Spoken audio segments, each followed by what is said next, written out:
So exactly how much did it cost us to build our prepper pantry? Today, we're going to tell you all about it. Welcome to Tiny Shed Life. I'm Sarah, and today we are going to go over all the numbers. All right, so today I'm going to share with you exactly what it cost. I wrote down every single thing we bought, just everything that went into building our prepper pantry. I did not know the total until I came up with it this week, and I think I was kind of surprised, but my husband was the one that was really surprised. So we're down in Texas, and here we have sales tax and everything, so that will be included in the price. The only thing I'm not including is sometimes we got a military discount at Lowe's. Love me some Lowe's. I'm also not going to include some of the things we added into it, like the shelving. We've put, obviously the harvest right in there, and we've also added a deep freezer. So those will not be included in the total. Let's get started at the beginning. We harvested some trees from our property, some cedar trees, and we got some big logs, and we put those in the ground. So that was no expense to us, and it was free. So we did buy some bags of concrete so we could set those posts, and that was going to be $48.84.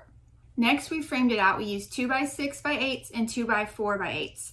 That is going to be a total of $149.64. The 2x4x8s were $213.04. We framed it 16 inches on center, nothing crazy. For the exterior, we went with a plywood with a vapor barrier already built on it. It's a zip board, but we do not have any zip board near us. It's probably the closest place is 2 hours. So a local place held something similar, and we bought those, and it was $344.32, bringing our total to $755.84.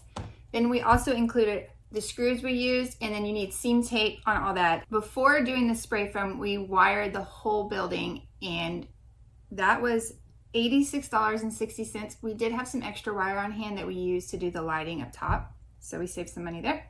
We also added outlet boxes. We did 8 of those, $7.84. We added the recessed light housing, and that was $12.93.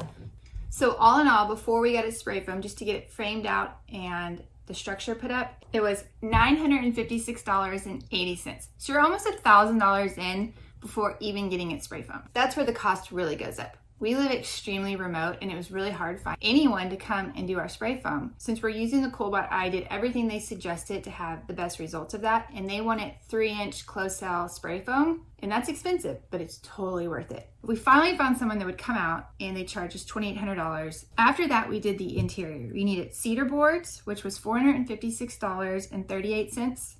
Finishing nails, $15.11, and then our 6-inch canvas lighting, we had 2 of those, and it was $41.91. Don't forget you need your receptacles, the covers, the switch. That brings our total to $4,299. So that spray foam really made the price jump, but it's totally worth it. After that, we installed our CoolBot, and we decided to get the one with the Wi-Fi, so no matter where we were, we could check to see what the temperature was in there. That was $423.94. And then the window unit. CoolBot has a link to a calculator to decide what window unit to try. I definitely recommend that. It's a lot larger than the actual space of the room. And our window unit was $558.60, and I got that on Amazon. That was the best price I could find. So while connecting our CoolBot, we ran into a problem because we wanted to have just one switch on that wall to make it look kind of neater. And I finally found one on Amazon, and I bought it. It was $10. So it was a little bit of a unique situation, and my husband had to rig it a little bit. We added a door and shims. That was an extra $231.66, and the doorknob for $37.88. That brings our total to $5,560.71. So we're breaking that 5,000 point.